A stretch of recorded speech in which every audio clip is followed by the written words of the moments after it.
Hey guys, welcome back. And we're back to talk about the Real Housewives of New Jersey season finale of season 12. Guys, was it explosive? Yes. Were there red flags? 100%. Did I understand all of it? No. But are we going to break it down? You've got it. All right, guys. Well, before we break it down, you know how this works. If you haven't already, go ahead, smash that like button. If you're not subscribed, get subscribed. Don't forget to hit that notification bell. And with that, let's jump right in. It's time for all your binge-worthy pop culture news. Welcome to Up and Adam.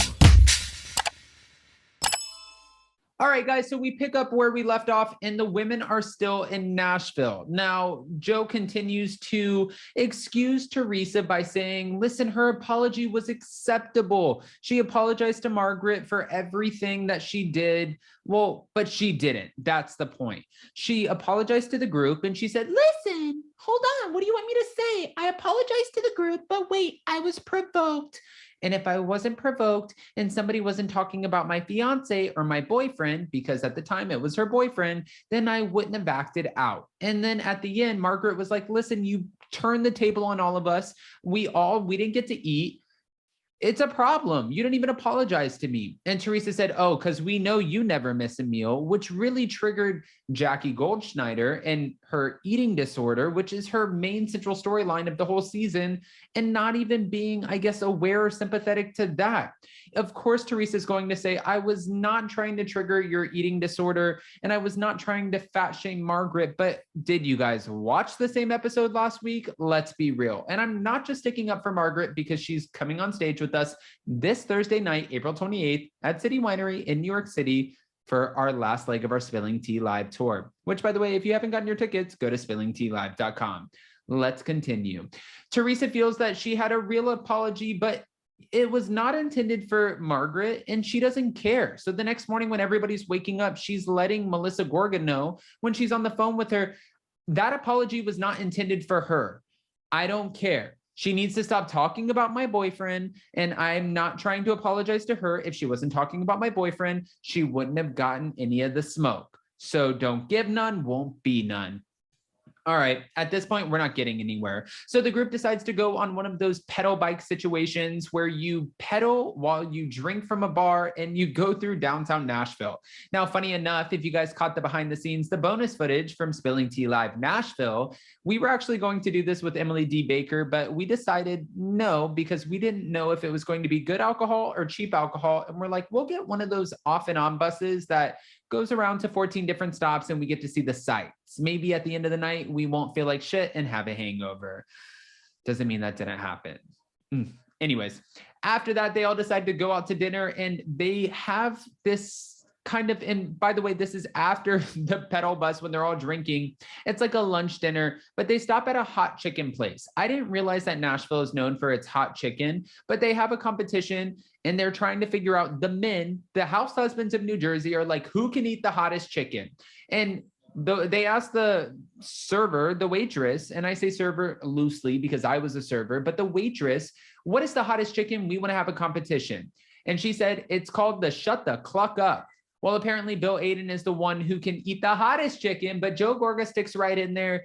At the end of the day, Louis failed, Frank failed, Evan failed, Bill failed, Joe failed. Nobody actually won this. Joe and Bill Aydin tied, and all of them had the chicken coming from both ends, which is really disgusting. I don't even want to talk about it. So let's keep moving.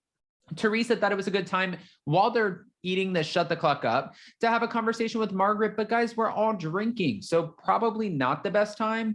And when she does, Margaret's like, I don't think this is the time or place for the conversation. And she's like, no, you're going to talk when I want to talk. I want to talk about it now.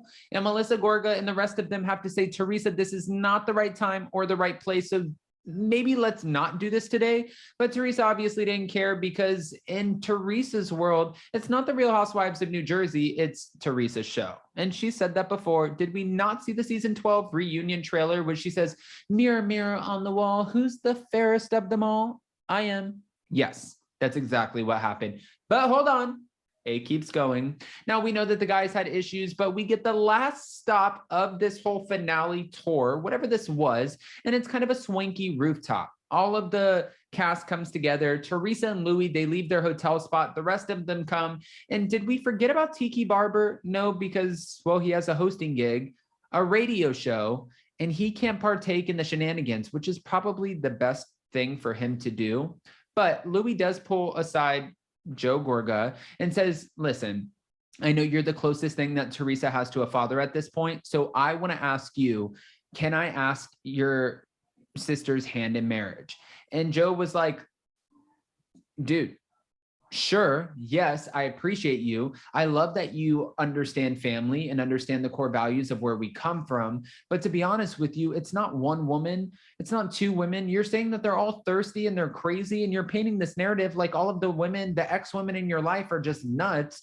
But there's a lot of them coming forward saying you allegedly slashed their tires, you hit one of them in front of their children, you kicked them out of their house if they withheld sex from you, you had the viral video go nuts. Like there's kind of, I guess, back to the old saying of like where there's smoke, there's fire.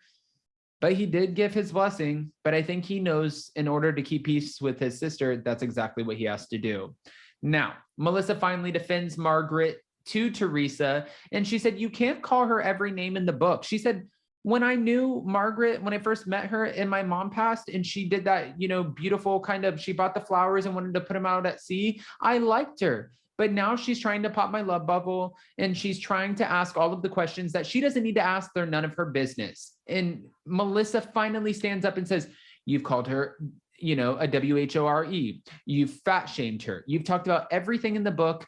Teresa, at this point, you got to make it right. You got to have a conversation. You're sober. She's sober. Margaret's always sober. She doesn't drink and people don't know that. But we have to get some sort of solution out of this, right? Okay.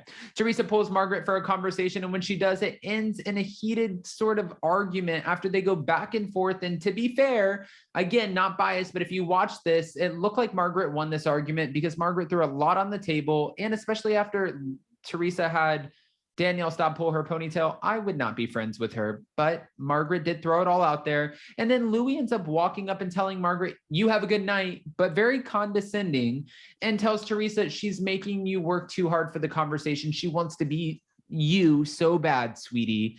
And then he starts freaking out and saying, we could just get a private jet. We have a 15,000 square foot home to go back to. They're all rich. What are you talking about? Jennifer Aydin has 10 bathrooms. They all have something to go back to, but he's starting to give me a little bit more of red flags.